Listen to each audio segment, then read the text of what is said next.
biso yo mofanda lola kombono ekumisama Ozamo santu Papa Branham yo mofanda lola kombono ekumisama Ozamo santu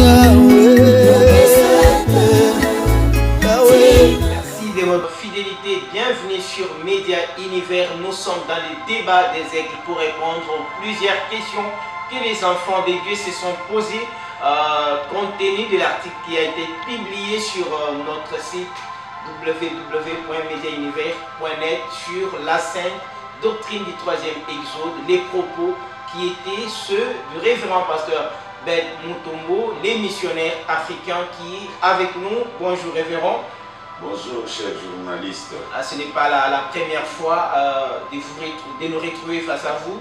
Vous êtes berger de l'église Mission Évangélique Branham Église, je pense. Branham Église. Oui, surtout, vous êtes la voix qui est en train de percer à travers le monde entier pour donner l'évangile que vous définissez, la sainte doctrine du message du temps de la fin pendant ce troisième exode. Plusieurs questions ont été posées. Mais avant tout, révérend pasteur, dans cet article, on a soulevé que vous parlez des trois doctrines qui étaient manipulées pendant trois testaments. Oui. Est-ce que d'abord, le troisième testament, le terme troisième testament est-il vraiment dans les messages? Parce qu'on sait, on a que l'Ancien Testament et le Nouveau Testament. Est-ce que le terme troisième testament est-il vraiment d'origine du message de William Branham? Merci, chers journalistes. Je suis en train de chercher à vous répondre directement avec le message. Je suis en train de chercher, messieurs, nous voudrions voir Jésus. Si nous voudrions voir Jésus de 1961, le paragraphe 27, le prophète Branham a bel et bien confirmé que Dieu nous donne cela en trois testaments. Donc je vais revenir sur votre question avant la fin de l'émission. C'est plusieurs questions. Ce ne sont pas toutes les questions que vous aviez posées. On a juste ramassé par-ci par-là. Oui. Je voulais d'abord lire la sœur Sylvie Mamous de New York qui dit: en suivant cet apôtre Abel, je commence à comprendre que nos pasteurs nous cachent beaucoup de choses. Comment expliquer que Branham lui-même dise qu'il est parfait? Donc, il voulait nous dire de quitter Jésus pour les croire, pour croire en lui, si je comprends bien. En fait, c'est ça la question de notre sœur. Mais avant d'y arriver, je voulais, parce que c'était très bien souligné dans l'article. Oui. On a d'abord commencé avec les premiers testaments qui étaient sanctionnés par la doctrine de Moïse, comme vous l'aviez dit. Oui. Ici, on est en vidéo, référent. C'est quoi les premiers exodes? C'est quoi la première doctrine du premier testament? Nous l'avions lu la fois passée, nous l'avions déclaré. Il y a trois exodes. Et dans ces trois exodes, il y a aussi trois testaments. Ce que nous appelons la doctrine, c'est en quelque sorte un testament. Le premier exode, le prophète Branham confirme que ces gens quittent l'Égypte vers la Palestine. Et le leader de cet exode, c'était Moïse, les conducteurs de cet exode.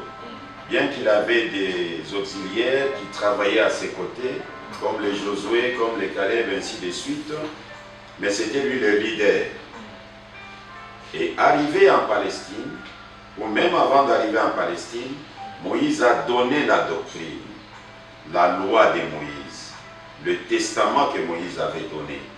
C'est ainsi que vous allez voir dans Actes des Apôtres au chapitre 21, le verset 15e, la Bible dit: Moïse a beaucoup de gens qui le prêchent dans toutes les synagogues parce qu'on les lit tous les jours.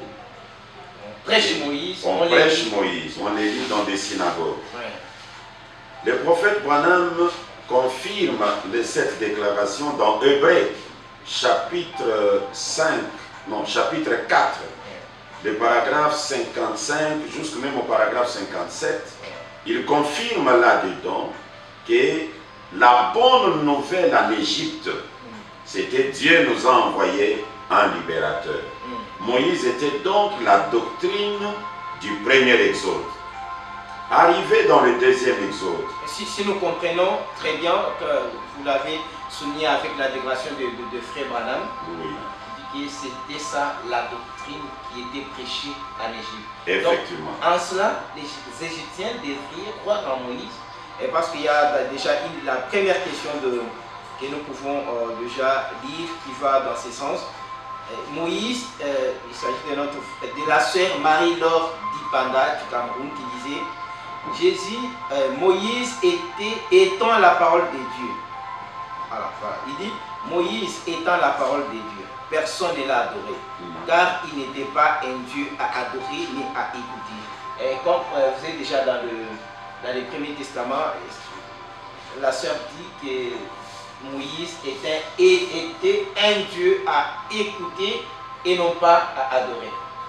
Je voudrais dire à ma précieuse sœur du Cameroun, la sœur Marie-Laure Dipanda, je voudrais seulement lui dire que cette définition de un Dieu à écouter, c'est purement une définition de pasteur Perret. Ah, ça n'a pas de racine dans les messages. Ça n'a pas de citation, ça n'a pas de base, ça n'a pas de fondement. L'enseignement du prophète Branham est que le mot Dieu est un objet d'adoration.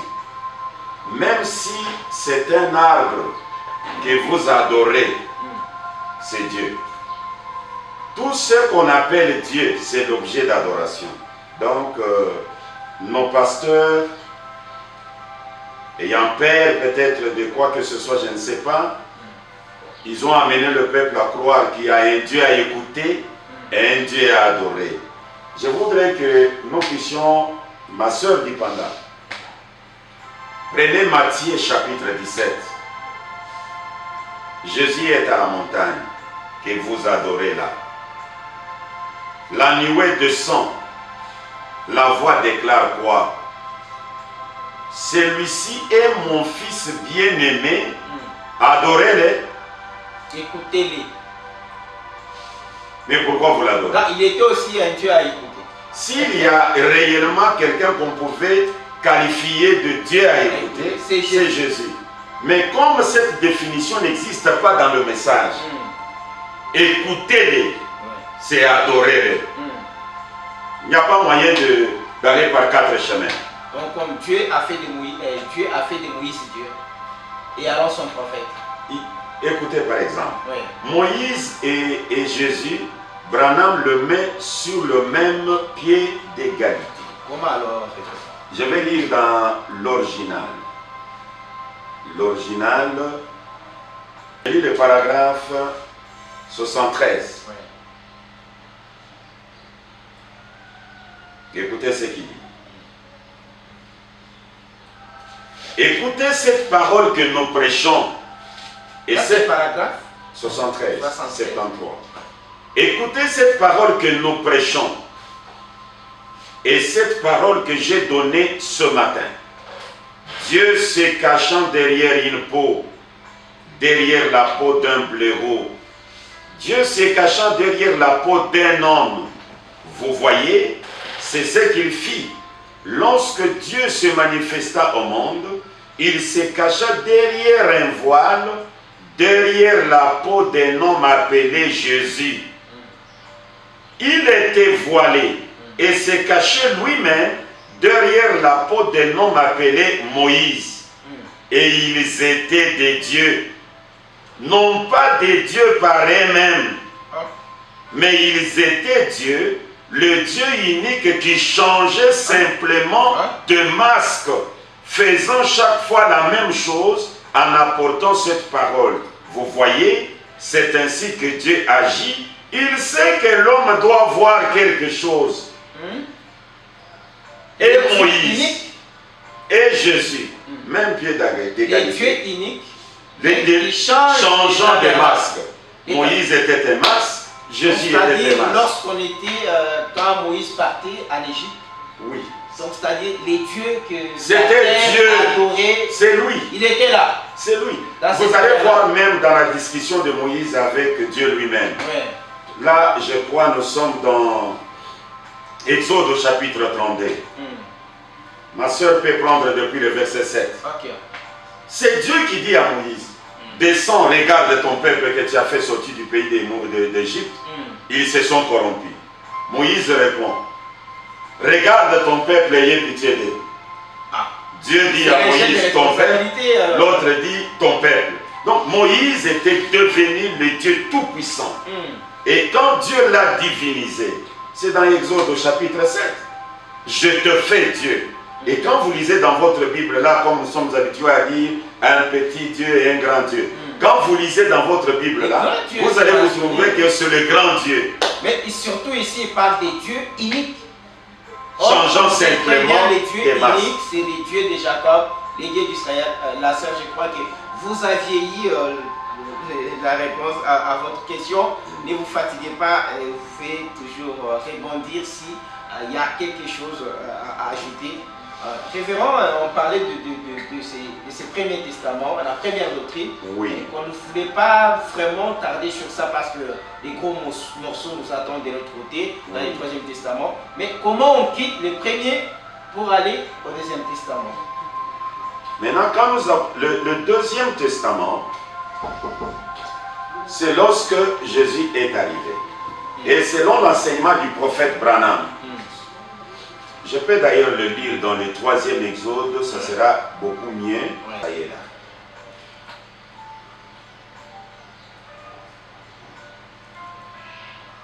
Le prophète Branham va nous faire une déclaration. Là, je vais le lire.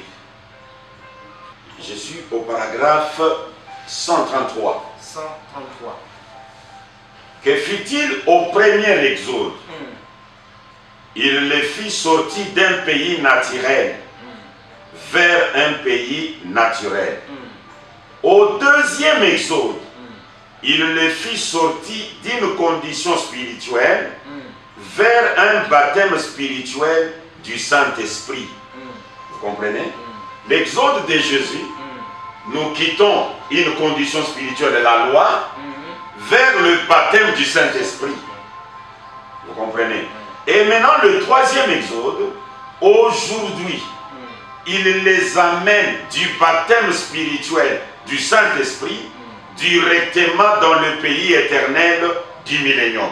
Ça, c'est le troisième Exode. C'est le troisième Exode. Déjà, l'option du Troisième Testament est fondée ici. C'est fondé, il y a 3 Exodes. Maintenant, je voudrais seulement qu'avant la fin de l'émission, que je donne une écriture noir sur blanc sur les testaments. Ok. Mais là, je vous ai montré comment le deuxième Exode a commencé. Donc Jésus vient nous prendre dans l'état spirituel de la loi, de la circoncision de la chair, vers la circoncision de l'âme ou du cœur. Quand bien même lui-même a été circoncis, mais il est venu nous faire quitter la circoncision. Donc il a commencé son exode ou son testament dans l'exode de Moïse, dans le testament de Moïse. Il a vécu cela en attendant que son testament entre en vigueur après sa mort.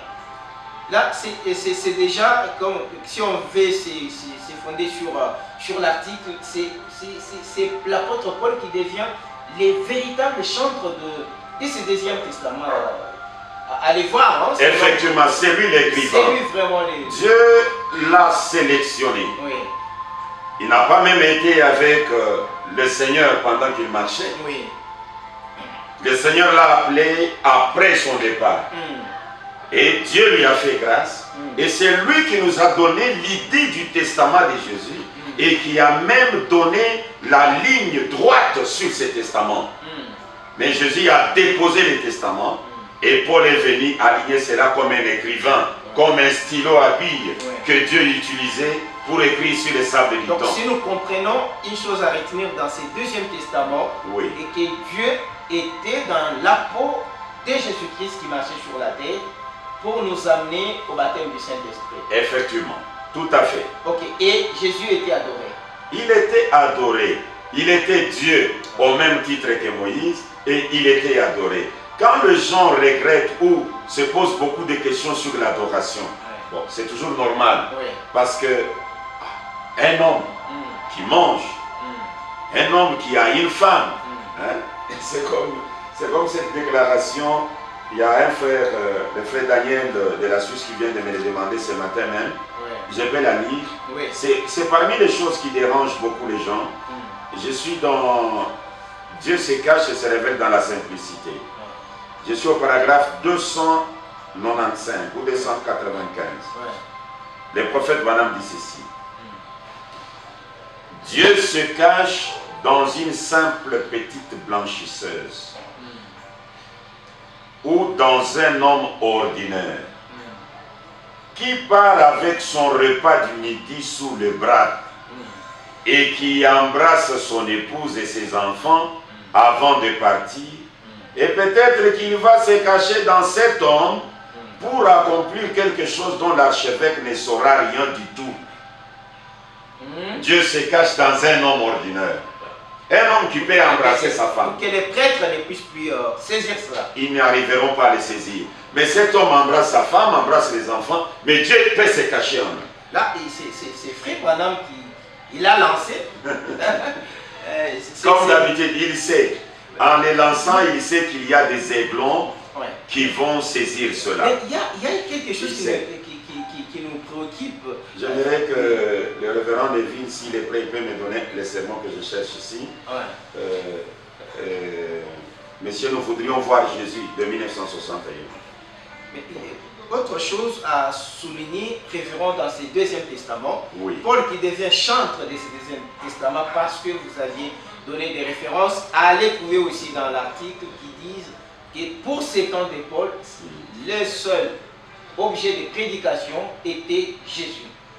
Donc c'est comme si pour se démarquer de Moïse qui était lui dans les temples, mais c'est comme si on voit aussi, selon vos propos, c'est même Paul qui va annoncer le Troisième Testament ou la troisième doctrine. Est-ce Paul était avisé par Dieu ou juste il voulait nous projeter à quelque chose qui n'était pas Branham mais qui était peut-être son ministère à lui? Non, c'est comme amène aussi la Bible que je les lise directement dans la Bible. Donc, voilà, je peux lire d'abord cette écriture. Je réponds d'abord, j'ai besoin que le peuple arrive à comprendre la première question qui m'a été posée. Tant que je n'ai pas lu une écriture touchant les testaments. Et nous allons aussi ajouter la deuxième question de notre frère Jean-Jacques de la France qui lui dit si vraiment Branham était Dieu, pouvait-il, pourquoi avait-il refusé d'être adoré à son vivant? Il y a aussi notre frère Nico Mouela de Kinshasa qui lui disait les pasteurs a bien dit que les prophètes est une parole. Mais pourquoi adorer Branham seul et pas Élie, Élisée, Ésaïe et les autres? Je crois que le frère peut-être s'est un tout peu perdu là. Sinon pas, les problèmes de l'adoration, vous la rattachez au testament et aux doctrines. Je ne crois pas que c'est par rapport au prophète. Oui. Le frère Jean-Jacques a posé une très belle question, mais totalement une question où il a essayé un peu de raisonner. Il demande pourquoi nous n'adorons pas Élie, pourquoi nous n'adorons pas parce qu'ils sont aussi la parole. Mais ils ne sont pas la parole de notre temps. Dans le respect, le prophète Branham précise que la Sunamite, lorsqu'elle est allée voir Élisée, elle s'est prosternée, elle l'a adoré de la même manière qu'elle adorait Dieu. Qui a dit ça? C'est le prophète Branham, je vous l'assure. Vraiment, voilà, je reviens toujours. à ces commentaires de la sœur qui disait les pasteurs, vous me cachez beaucoup de choses. À la sœur Sylvie Mamous de New York, je ne sais pas, je crois que cette question, la dame devrait être fâchée, hein, peut-être par rapport à ce qu'il sait sur les messages du prophète. Voilà. Waouh! Voilà. Voilà. Donc, je pense qu'à Frère Jean-Jacques, on a donné la réponse. Oui. Il y avait une question que Oui, vous aviez voulu c'était le frère Nico Mouela. Le frère Jean-Jacques, lui, de France, lui posait la question de savoir, Branham refusait d'être adoré pendant son vivant. Mais c'est là où il devrait Pourquoi comprendre. c'est là où il devrait comprendre la loi du testament. Okay. C'est là où il devrait comprendre la loi du testament. Même Abraham, à son époque, il a adoré Elohim après son départ. Et aujourd'hui, c'est la même chose.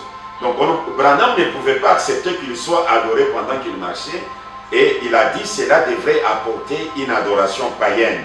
Mais après le départ, le testament entre en vigueur après la mort du testateur, hein, pas de son vivant. Okay. C'est ce que même la Bible le dit ici. Je peux le lire dans je ne sais pas ce que j'avais mis ici. Je suis dans Hébreu.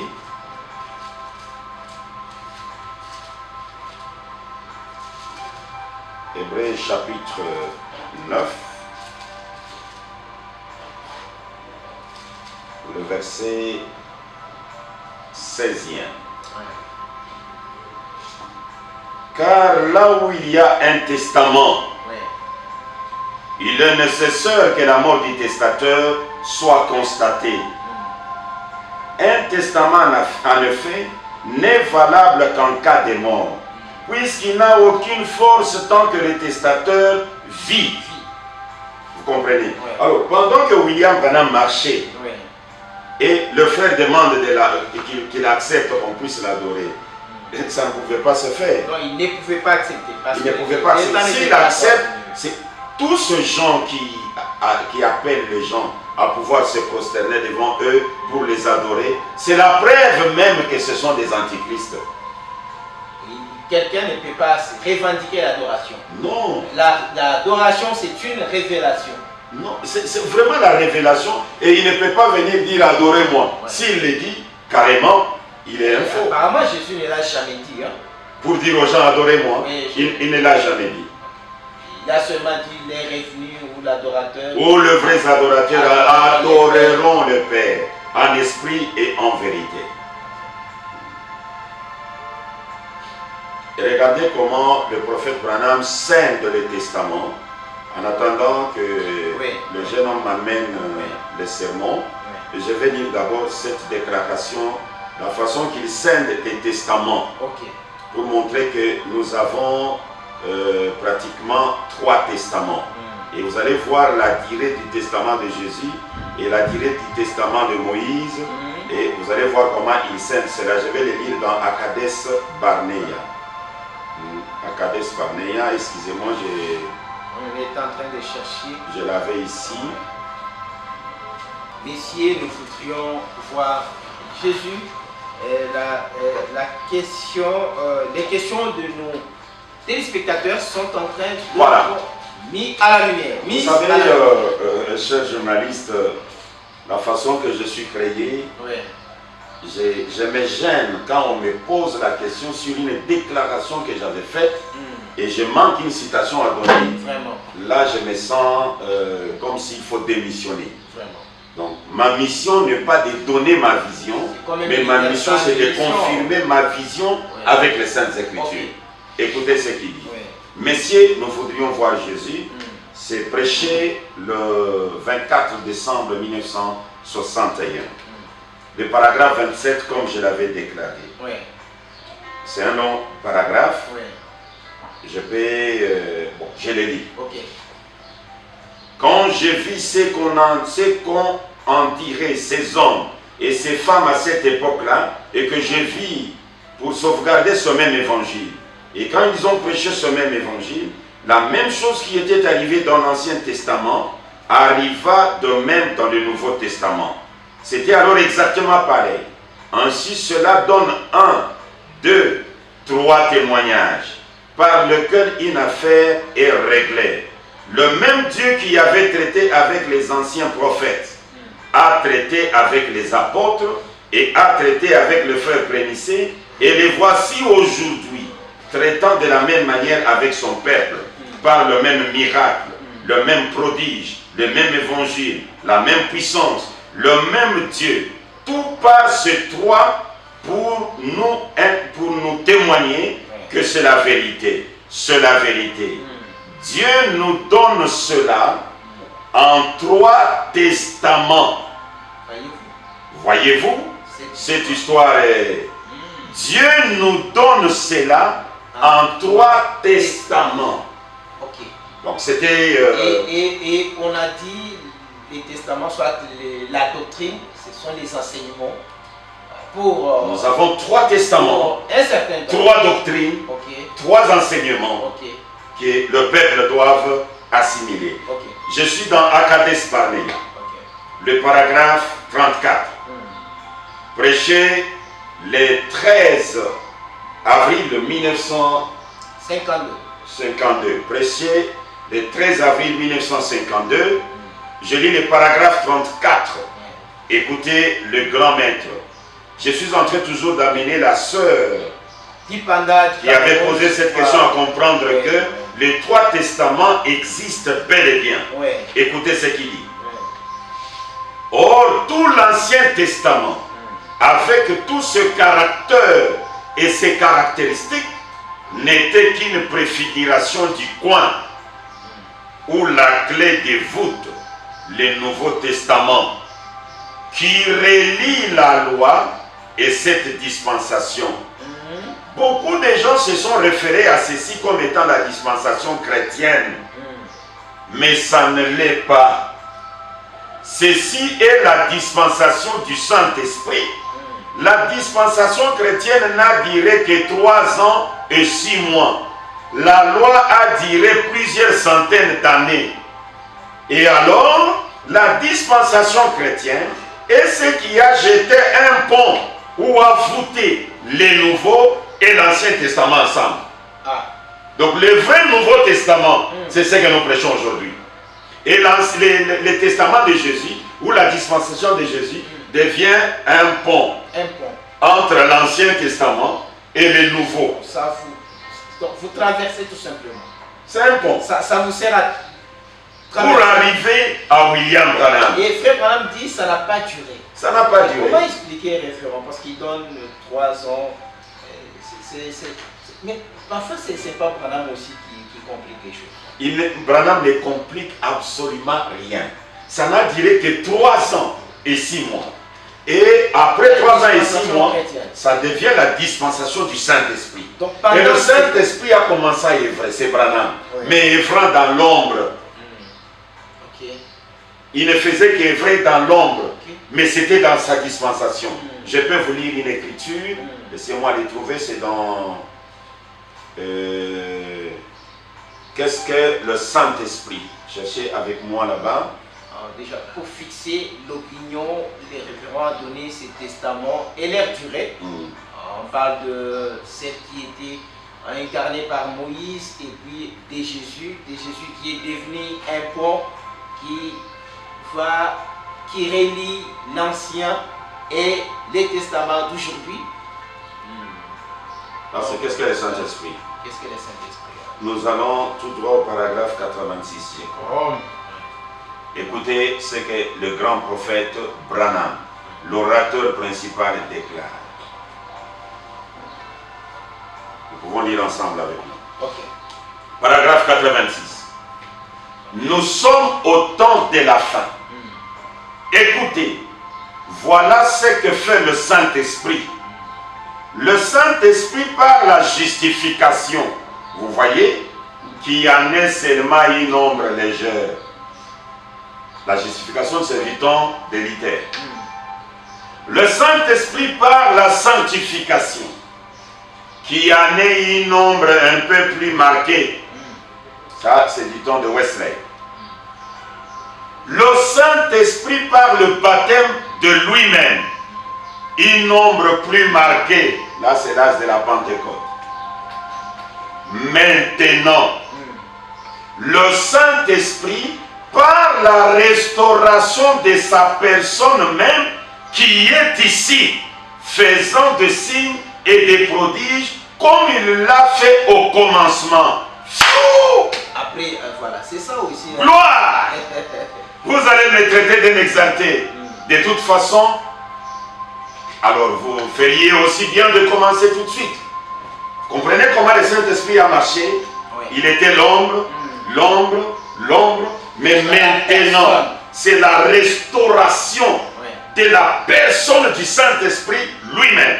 Et qui est où? Qui est ici. Mais le Saint-Esprit vraiment peut-il devenir un homme? C'est déjà l'Esprit. J'ai lu le prophète Branham. La personne là, c'est ce qui nous intrigue, hein, parce qu'on sait que le Saint-Esprit n'a jamais été un homme. Le Saint-Esprit, c'est un esprit. D'ailleurs, les témoins de Jéhovah le définissent très bien. C'est une puissance. Le Saint-Esprit, c'est un homme. Avant de lire cette... Bon, j'ai lu ça, hein, oui. Et puis je vais répondre à ce que vous dites là. Okay. Écoutez d'abord. D'ailleurs, il faudrait que je lise d'abord pour répondre. Je suis dans les combats. Les combats, j'ai lu le paragraphe 19. Écoutez le prophète Branham. Vous savez, 19. Paragraphe 19, voilà. Beaucoup disent aujourd'hui que le diable n'existe pas. Eh bien, ils croient que c'est simplement une pensée. Ils croient cela. Et il y a des gens qui croient que le Saint-Esprit est une bonne pensée et que le diable est une mauvaise pensée. Mais remarquons que lorsque la Bible parle du Saint-Esprit, Dieu dit, quand le Saint-Esprit sera venu, et il est un pronom personnel. Vous voyez, ainsi, il est une personne. Saint-Esprit, c'est une personne. Pas une pensée. Non. Même si vous dites c'est une bonne pensée. Non, c'est une personne. Ouais. Et quelle est cette personne du Saint-Esprit? Que Branham nous dit la restauration de la personne du Saint-Esprit qui est ici maintenant même.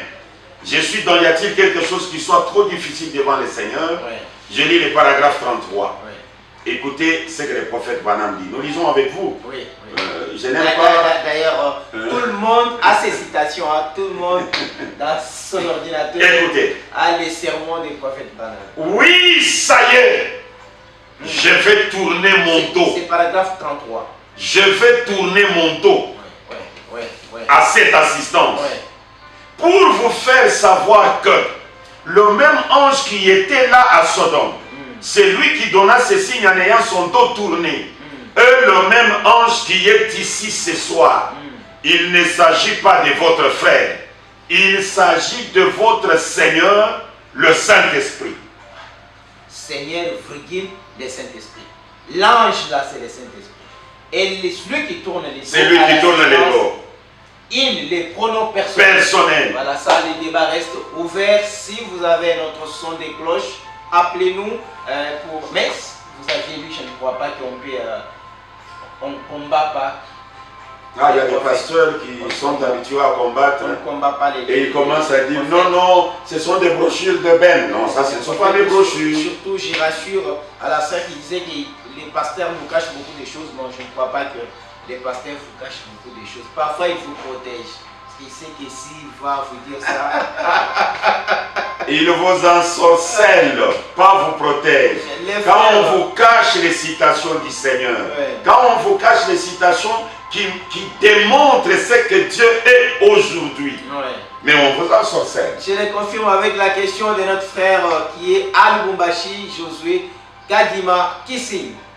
Ce qui a attiré beaucoup notre attention, c'est quand les pasteurs montrent comment Paul nous amène à quitter les éléments du Christ pour aller vers le parfait.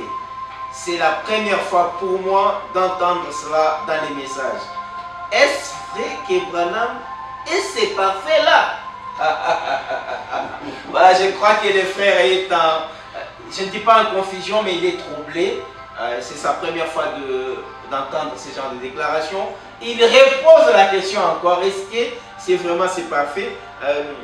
C'est comme pour dire aussi en reliant la question de notre sœur Sylvie Mamous de New York, qui lui dit en suivant cet apôtre Ben, je commence à comprendre qu'il est passé. Ok, on cache beaucoup de choses. Comment expliquer que Branham lui-même dise qu'il est le parfait? Donc il voulait nous dire de quitter Jésus pour le croire lui. Si je comprends bien. Là, c'est la sœur. La sœur Mamous qui est à New York. À New York. Voilà. Et le frère Kadima. Et le frère Kadima qui est à Lubumbashi. Presque ils sont des mêmes préoccupations. Le frère Kadima demande quoi? C'est Paul qui a détruit tout. Le frère Kadima, il dit qu'il a d'abord porté beaucoup d'attention lorsque vous dites Paul qui nous appelle à quitter les éléments du Christ pour aller vers le parfait. Et la sœur qui comprend que c'est comme si Branham leur disait de quitter Jésus pour aller vers lui. Un peu d'éclaircissement par rapport à ces sujets. Ou peut-être c'est Paul qui a tout bombardé, qui a été trop parlant, peut-être très sentimental aussi, ou bien c'était quoi? Le frère Kadima demande. Oui. Je vous ai suivi, il dit c'est sa première fois d'écouter que Paul demandait au peuple d'abandonner les éléments de Christ pour aller vers le parfait. Et il pose la question, est-ce que Branham affirme réellement qu'il est le parfait? Ok, voilà. Ce n'est pas mes déclarations. La lettre audio à Levi, c'est au mois de mai 1964. Les traducteurs de ce que je suis en train de lire ici, c'est Shekinah. Biblification, Pasteur Bioka. J'ai lu le verset 28e. Et nous, si vous le pouvez, je crois que je vous ai déjà parlé de l'allusion faite au sujet de Graham, que ces 6 lettres, ce qui représente l'homme ou le monde. Branham, c'est 7. Ce qui est parfait, la perfection. Donc Branham c'est la perfection, Branham c'est ce qui est parfait. Et Paul. Et Paul dit ceci. Mais Paul n'était pas prophète. Au moins il pouvait Paul aller plus loin. Paul était prophète. Il était prophète alors. Il était prophète. Wow. Il est allé jusqu'au 3e siècle. Wow. Il était prophète. Mais c'est Paul ici doit nous expliquer les choses. Et ce qu'il a dit ici, c'était une prophétie qu'il faisait. Je suis dans Hébreux chapitre 6. Paul dit, c'est pourquoi laissons les éléments de la parole de Christ, tendons à ce qui est parfait. C'est Paul qui dit dans la Bible. Tendons à ce qui est parfait. Et il ajoute dans 1 Corinthiens, écoutez ce que Paul dit. 1 Corinthiens chapitre 9. Toujours dans la Bible. C'est dans la Bible. 1 Corinthiens chapitre 13, le verset 9. Le prophète Branham dit ceci, ou la Bible, Paul dit, car nous connaissons en partie, nous prophétisons en partie. Mais quand ce qui est parfait sera venu, ce qui est partiel disparaîtra. Donc, s'il vous plaît, révérend. Oui. Donc, Paul qui nous dit, on va tendre vers ce qui est parfait. Oui. Paul qui nous dit de mettre à côté les éléments du Christ pour aller vers les la parfaits. perfection. Oui. Donc, si nous voulons bien comprendre, oui. Paul nous dit de quitter Jésus, l'enseignement, la doctrine de Jésus. Paul qualifie ça de partiel. C'est là où vous avez vu. Mais Jésus qui avait toute la plénitude corporellement en lui, doit-il avoir une doctrine partielle? Il était lui-même. Ces propos, est-ce que c'est Paul ou bien c'est le Saint-Esprit? Parce qu'il y a 2 fois où Paul dit ce n'est pas Christ sur moi. Ces propos, c'est le Saint-Esprit au travers de Paul. Écoutez, même quand Jésus est venu, ce n'était pas la perfection. Ah, pendant ce temps-là. Écoutez, l'adoption spirituelle. Prêché le 23 septembre 1956. Écoutez comment l'orateur principal définit ces choses. Donc 3 est le nombre de la perfection. Paragraphe 56. 3 est le nombre de la perfection dans lequel Dieu est rendu parfait. Dieu lui-même est rendu parfait dans le chiffre 3, dans le nombre 3. L'unique vrai éternel Dieu est rendu parfait dans les 3 dispensations de la manifestation de sa divinité. 3 dispensations, 3 manifestations de sa divinité. Père, Fils, Saint-Esprit. Cela ne veut pas dire qu'il y a 3 différents dieux individuels, mais il y a un Dieu unique représenté dans le 3. Dieu n'est pas 3, Dieu est 1. Mais 3 manifestations de sa divinité, signifiant que 3 dispensations de temps sur la terre rendent parfait l'unique et véritable Dieu vivant. 3 manifestations de la divinité. 3 doctrines. La manifestation de la divinité dans l'Ancien Testament, ce n'était pas la perfection. C'était Dieu dans la réalisation partielle. Voilà. La deuxième dispensation, c'était Jésus. Dieu se manifestait. C'était une réalisation encore partielle. Ça c'est profond. Ça. Mais Dieu est rendu parfait dans la 3e dispensation. La 3e manifestation de la divinité. Peut-être c'est quand Jésus disait, Paul n'est pas quand Jésus disait nul n'est parfait, seul le Père qui est. Il savait ce qu'il disait. Voilà, donc ils étaient en complicité avec moi. Mais révérend, est-ce que Branham est en train de diminuer Jésus? Oui. Il est diminué. Il y a plusieurs des situations que nous n'avons pas encore élaborées. Je crois que vous allez avoir le temps. Apparemment, on dirait, c'est comme si Branham fait montrer que sa dispensation était supérieure à celle de Moïse et de Jésus. Branham diminue Jésus. Quelle raison? Je voudrais répondre avec une écriture. Oui. Si Branham diminue Jésus, si c'est quoi? Parce que Paul commence aussi à les faire ici, à condition qu'on nous donne d'autres explications de ces partiels. Parce que je sais que Paul a prêché le baptême en Jésus-Christ. Paul a dit seul objet d'adoration, c'est Jésus-Christ. Il a tout dit. Après, il vient dire c'était partiel. Il faut qu'on quitte et qu'on parte vers le parfait. Et vous le précisez avec Frère Branham qui dit Dieu devrait se rendre parfait en 3 manifestations. Donc, première manifestation, deuxième, c'était encore partiel. Évoluez, révérend. Je suis dans l'influence d'un autre. Oui. Est-ce que Branham diminue Jésus? Oui. Répondons tous à cette question. Oui. Après avoir lu cette écriture. Je suis dans l'influence d'un autre. Je lis le paragraphe 159. Nous avons vu arriver bien davantage de choses. C'est 59. 159. Oui. Prêché le 13 octobre 1962 à Jeffersonville, Indiana, USA. Nous avons vu arriver bien davantage de choses que ce qui est rapporté dans... Nous en avons vu se produire davantage en une seule réunion qu'il n'en est question dans la Bible. Dans la Bible, donc prends Moïse, Paul, Jésus. C'est vrai.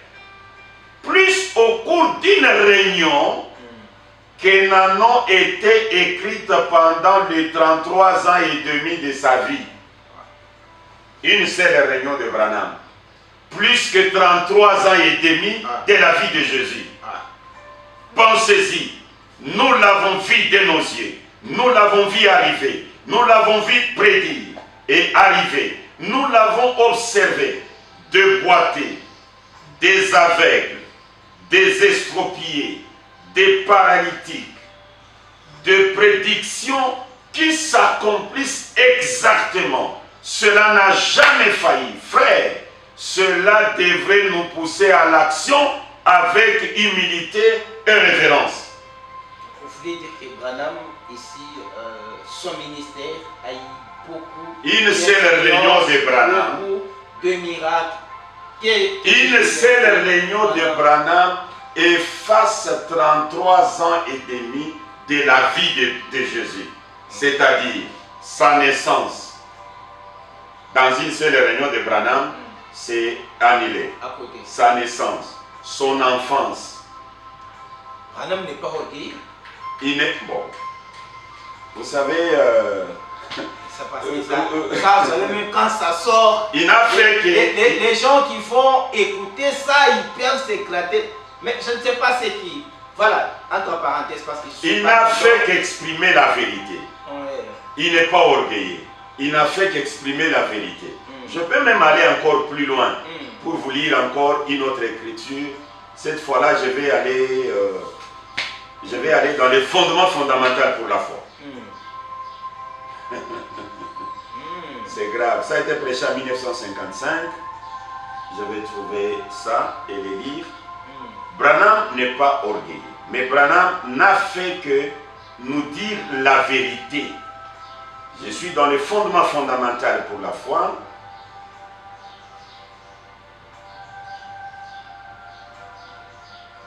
William Branham va faire une déclaration ici. Fondement de la foi. Fondement fondamental pour la foi, prêché à Chicago, Illinois, USA. Prêché le 13 janvier 1955. Le paragraphe 23.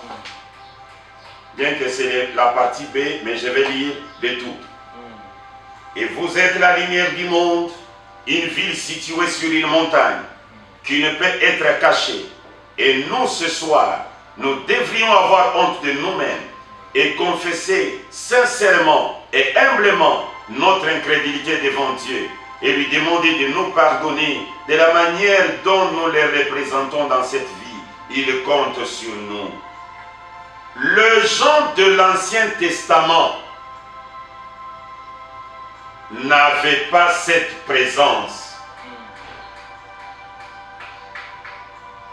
Vous n'en êtes pas conscient. Parfois, vous vous référez à Élie, à Moïse et à ces gens. Moïse, Élie et ces hommes-là, c'étaient des grands hommes ordonnés de Dieu, mais ils n'avaient cependant pas les privilèges que vous avez. Ils n'avaient pas ce privilège. Il ne leur a été donné que la puissance d'accomplir comme vous en avez reçu, chacun de vous qui est en Christ. En effet, ils ont vu d'avance ce jour, ils l'ont salué, ils l'ont crié, ils attendaient la venue bien avant. Et maintenant, nous vivons en plein dedans et nous en avons peur. Quel dommage! Vous comprenez? On en a peur. La peur joue un très Et pourtant, les gens de l'Ancien Testament ont vu ces jours de loin et l'ont salué. Et ont cru. On crie. Je peux même ajouter une écriture. Donc là, j'étais en train de vous faire voir que réellement Branham est plus grand que Jésus. Parce que Jésus lui-même l'avait dit, mon Père est plus grand que moi. Cher pasteur, ça c'est un défi. Hein? Il faut relever ça. Branham est plus grand que Jésus. Je pose la question à tous les pasteurs du monde entier. Est-ce qu'il y a un pasteur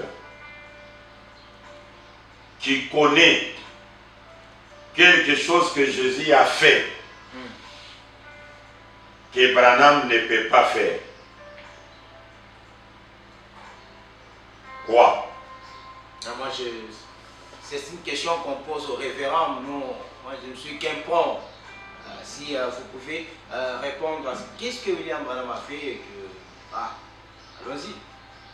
Il n'y a rien. Rien. Oui, je vous dis, il n'y a rien. Cherchez ensemble avec moi laissez-moi l'esprit de vérité. L'esprit de vérité, et alors je pourrais maintenant quitter cette question. Je sais que nos minutes, il faut que les techniciens... C'est des chaînes vraiment. On est à combien? L'esprit de vérité.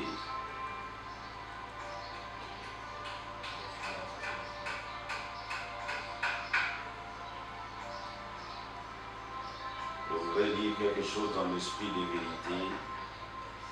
Il faut encore aller. Wow.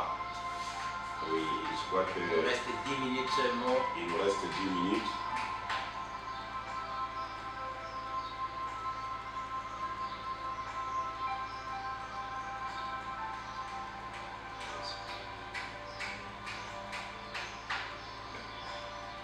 L'esprit de vérité. Je voudrais lire quelque chose là, et si le sermon ne se présente pas, on le lira même prochainement. Comme les minutes sont maintenant comptées. Donc en réalité, William Branham dépasse... Oui, nous allons revenir sur cet thème-là, comment William Branham, et voir aussi ce que William Branham a fait pour qu'il soit plus que Jésus. Donc on peut les revisiter après. Oui, d'accord. Vous pouvez, s'il y a encore une autre question, vous pouvez ajouter. Ma joie est que nous répondons avec les Saintes Écritures, oui, et non avec les raisonnements. Ok, ça c'est vrai. Je crois que tout le monde sera d'accord si c'est William Branham qui en parlait. Encore une question. Pourquoi Pasteur Ben ne vient pas ici à Bandundu? Voilà, là c'est une question. J'ai été à Bandundu. J'ai tenu une campagne à Bandundu, j'ai prêché là-bas. C'était à Kikwit que j'étais. La sœur Aminata avait perdu la présence de l'homme de Dieu. Comme nous sommes sur les médias, je crois que lors de son prochain voyage, vous serez là aussi. Je serai là, je suis dans le souci de visiter tout le bien-aimé à travers le monde. Mais des fois, nous manquons le temps, hein, de visiter tout le monde.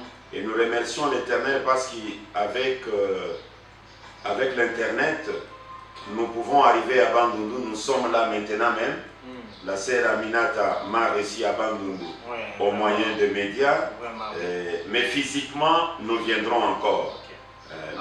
Restez fidèles, branchez toujours pour suivre la suite de ces articles qui vont pouvoir défiler. D'ailleurs, le deuxième numéro sera sur notre site www.mediaunivers.net. Ça sera après 20h du jeudi.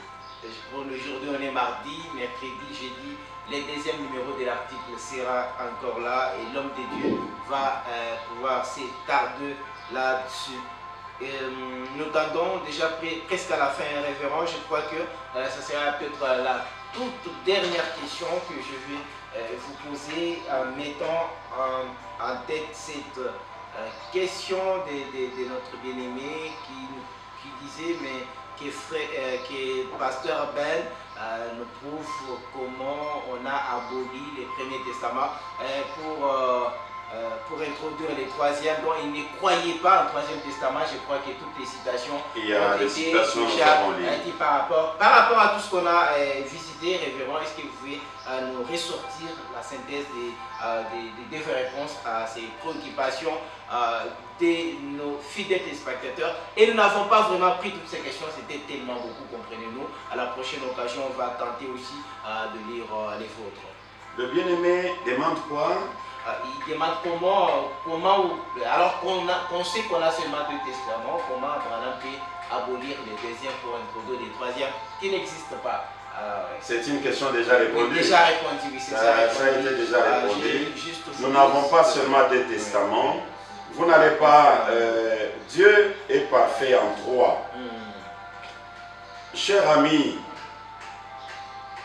le 25 août 1961, il y a un événement qui s'est passé dans les montagnes. William Branham a vu 3 arcs-en-ciel. Et l'arc-en-ciel, c'est une alliance. Et l'alliance, c'est un testament. Il a vu 3 arcs-en-ciel qui étaient en train de se fusionner. Et la voix déclare: les Jéhovah de l'Ancien Testament et le Jésus du Nouveau Testament. Et la voix continue. Et le Jésus du Nouveau Testament, Branham fait 3 points. Il n'achève pas la phrase.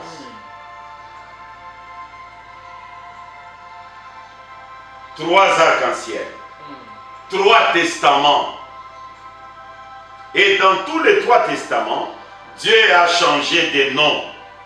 Ah bon? Dans le premier testament, on n'a jamais adoré Dieu sous le nom Jésus. Et tous ces gens qui sont au ciel, qui étaient dans l'Ancien Testament, personne n'a adoré au nom de Jésus. Dans le Nouveau Testament, c'est devenu au nom du Seigneur Jésus, Amen. Et quand nous arrivons au 3e testament, votre Bible même affirme que Jésus a changé de nom. Pourquoi vous voulez être des conservateurs? Plus que Donald Trump, il faut... Ne soyez pas des conservateurs. N'ayez pas l'esprit de grenouille. Vous sautez et vous regardez en arrière. Allons de l'avant. Oublions les éléments des paroles de Christ. Tendons à ce qui est parfait. Et le parfait, c'est Branham. Adorez-le. Qu'est-ce qui vous empêche de l'adorer? C'est la paix. Moi, je l'adore. Hein? Adorez ensemble avec moi. Moi, je voulais finir avec cette question de notre... qui nous vient encore de Bandundu. Est-ce que si dans une église on n'a pas la doctrine de Branham, Dieu, est-ce que cette église n'est-elle pas la meilleure si il n'y a pas la doctrine de Branham, Dieu? Avec tout le respect, mon précieux, c'est une église qui a beaucoup de choses à refaire. Parce que ce que vous avez comme doctrine là, je suis obligé même, au lieu que j'attaque directement la divinité ce jeudi, je suis obligé de vous dire quelque chose. William Branham parle de l'arbre épouse qui a été sémé le jour de la Pentecôte. Il a dit qu'il y a eu 4 militaires qui se sont attaqués contre cet arbre. Il a dit on a mangé les fruits. Tu sais comment il explique les fruits? On a mangé les feuilles, la communion, la fraîcheur. Mais les Gélèques, les Asiles et les Kazam et la sauterelle ne se sont pas arrêtés aux fruits. Ils ne se sont pas arrêtés aux feuilles. Ils ont mangé l'écorce. Et Branham dit, l'écorce qu'on a mangé là, c'est la doctrine.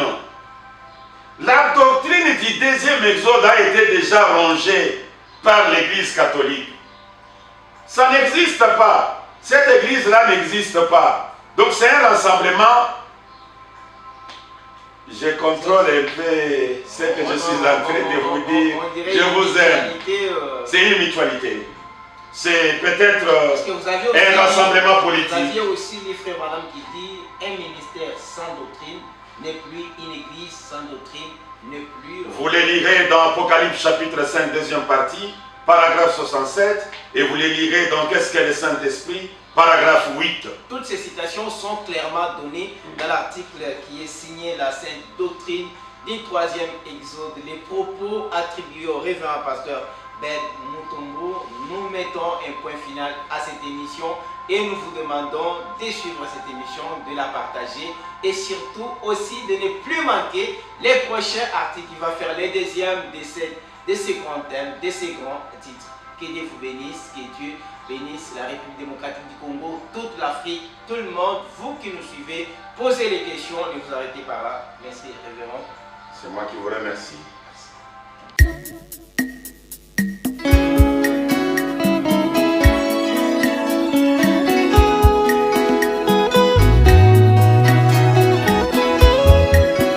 papa na biso yo mofanja lola kombo dwe kumisama